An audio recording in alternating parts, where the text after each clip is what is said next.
Today we're finding out why the Netherlands is insanely well designed. This is a map of bike path density in Europe.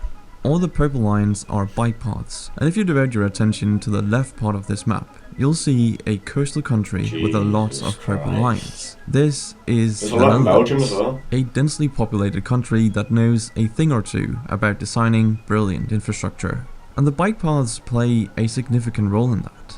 See, with a population of 17.4 million people and a landmass of approximately 41,500 square kilometers, the Netherlands is smaller in size yet more densely populated than most European countries. So, in order to navigate that, they've come up with effective and interesting ways to handle population movement in and around their country. The most notable of which is, of course, the cycling infrastructure. And yes, it is as serious as everybody says it is, as it enables the 23 million bikes that are in the Netherlands to roam the streets. More bikes than people, and man. By the way, 23... I've been to the Netherlands before, and we were literally, it was in the middle of the rural, it wasn't even, it was the rural Netherlands, on the edge of the Netherlands. There's about 200 people near where we stay, and there was still bike paths. It's mental, man. I'm someone who cycles a lot, so for me, a lot of bike paths would be very, very ideal. It's quite difficult to get around outside the city. The roads at sea, it's fine. Like, I don't really go anywhere busy, but like outside of the city, in the country, it's terrible, man. Million bikes means that there are 1.3 bikes per capita. That's absolutely insane. Crazy. I mean, what would the bike per capita be in the United States? Maybe 0.5? What? It's 0.3. That would mean if you met an American, there is a greater chance they're obese than them owning a bicycle. Mad. Anyway, when you combine the Netherlands' bike infrastructure with its amazing public transport, you get a ridiculously smooth and efficient system. Here's how... Let's see, how many bikes do we have? I think we have 8. Maybe a bit more, I don't know. We have a fair few bikes, and yeah, so we probably bump the numbers up a lot for the UK, but it's just crazy, man. Like 0.3 is ridiculously low. It works in Amsterdam. Commuters will use their bikes to get to and enter transit stations, where they simply park their bikes in these enormous bike parking garages. Then they'll travel on either a bus, tram or train to their final destination. But most of the time the fastest and most convenient option is simply taking the bikes to the final destination. But why is cycling the most convenient option? What has the Netherlands done for this to be the case? Well, the country has made cycling incredibly easy, with 32,000 kilometers of bike lanes that aren't just a small strip along a heavily trafficked road. Now, the Dutch do things differently. They have marked out red asphalt pavements like this strictly for cyclists. The only time cars and bikes end up on the same road is when the speed limit is less than 30 kilometers an hour and car volume is low. Any higher than that and there is a clear separation like this one, even on highways and roundabouts. But the Netherlands is a whole lot more than just biking and their capital city, Amsterdam. And to be honest, the most impressive infrastructure in the Netherlands is not even in Amsterdam. To see that, we have to go to Utrecht, a city that lies right here south of Amsterdam. It hosts the largest bike parking facility in the world. Room to park over 12,500 bicycles, and it has 24/7 camera surveillance. Now, I know what you're probably thinking. There's no way this can be replicated in other countries. This is alien-like. But that's a myth. And there's a very simple reason for that. Just take a look at Rotterdam. During World War II, the city was practically demolished and looked, well, like this. The Dutch had to rebuild everything, and they chose to go for an automobile-centered design, which is exactly how North American cities were built too. And considering where the Netherlands is today, it's crazy to think that many Dutch cities were heading in this direction too. But by the 70s, Rotterdam residents were tired of major road fatalities and plummeting cycling and walking culture. So they demanded reform, and the regulators listened. Public transportation was then heavily invested in, and roads were rebuilt to facilitate bike lanes, after which cycling regained its popularity.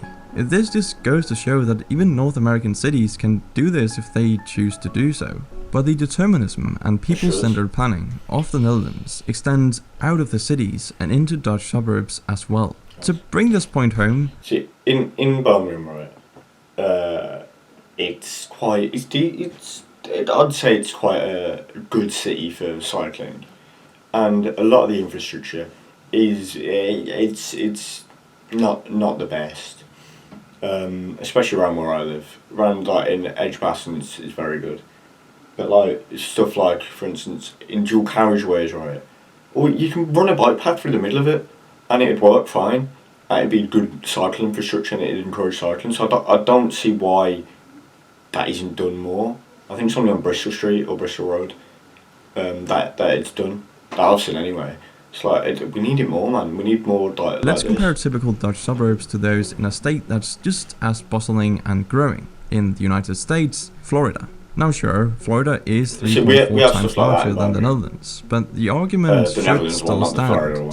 So here is a typical Miami suburb.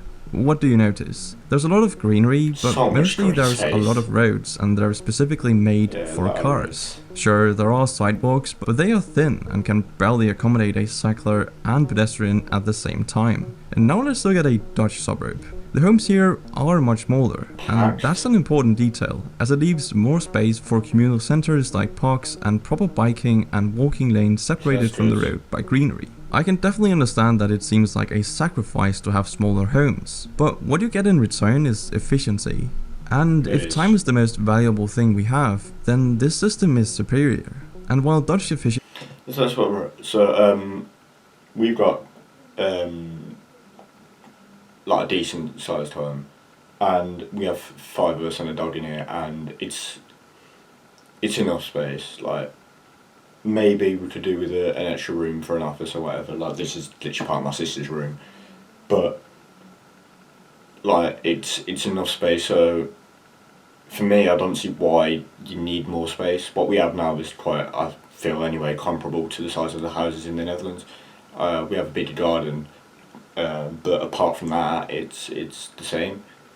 So I don't see why you'd need bigger houses in America. I think the Dutch way of doing this is definitely ideal. has become somewhat of a trademark for the country, things weren't always so blissful and enviable.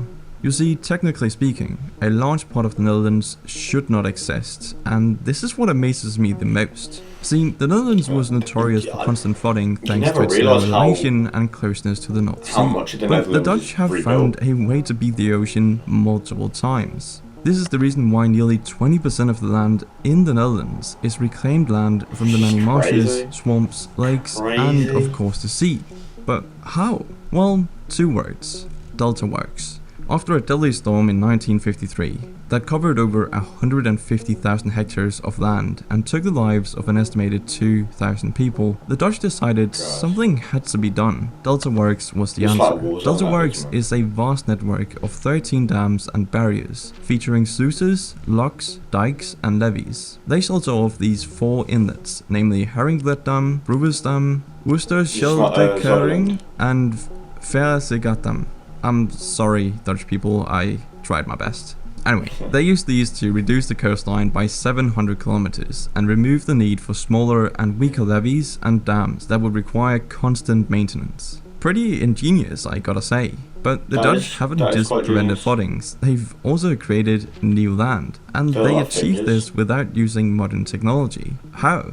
Well, first they would section off the areas they wanted to reclaim, whereafter they would drain the water out by harvesting the energy of the wind using, of course, windmills. This created flat plains comprised of a very unique soil that happens to be perfect for growing tulips. And this is why the Netherlands account for 80% of the world's tulip exports, which is kind of strange to think about. But today, looks these beautiful, man. waters and innovations have earned the Netherlands some pretty envious titles, including the largest storm surge barrier in the world, that laid the Wow. ground for the largest and most efficient seaport in Europe, the port of Rotterdam. Located here in the delta of the Rhine and Meuse rivers, Huge. Rotterdam is in a Oh my- perfect strategic location for ships coming from or Massive, going man. into the North Sea. To understand the sheer size of this Oh my port, God. here is a map of Manhattan laid on top. As you can see, the port of Rotterdam is about 1.5 times the size of Manhattan.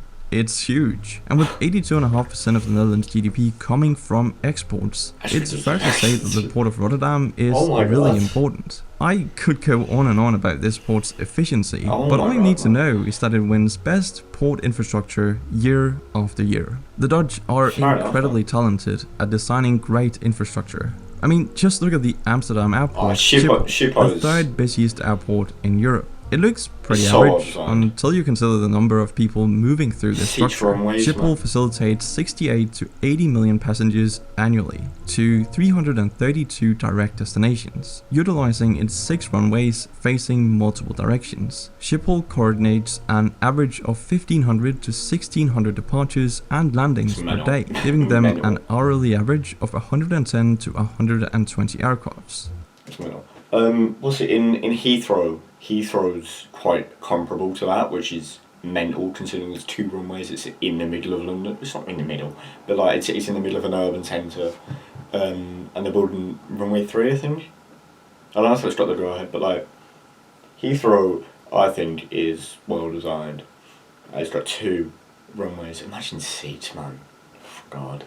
Schiphol accomplishes this despite being smaller than other major airports like Adolfo Suarez Madrid in Spain or the Leonardo da Vinci International runways are Airport in huge, Italy. man. The best thing about this airport though is that once passengers arrive, they have a number of transportation options, as the high-speed Thalys and Columbus trains can be accessed just beneath the terminal building. From here, So you can this is take just a 15-minute ride to the crazy. Amsterdam Central Station, or use the Dutch rail network to travel across the country. Honestly, you could go anywhere from here. If trains aren't your style, then the airport offers affordable express buses as well. The funny thing about this airport though is that Wow. it's 4 meters Wow. below sea level, sitting on what used to be Haarlem Lake. Oh. But all in all though, the Netherlands is an Oh my overload gosh. of intelligent design, and while some people might think it's nearly impossible to implement these methods into other countries, the reality is these methods can be replicated any place in the world if the people and leadership Crazy. are willing to collaborate and Crazy. listen to one another and invest in infrastructure that is people, environment and future centered. So when changes like that right happen in the UK, people don't want it. It's weird, man. What? God, we find out why the Netherlands is insanely well designed. I'm speechless. Honestly, it's crazy.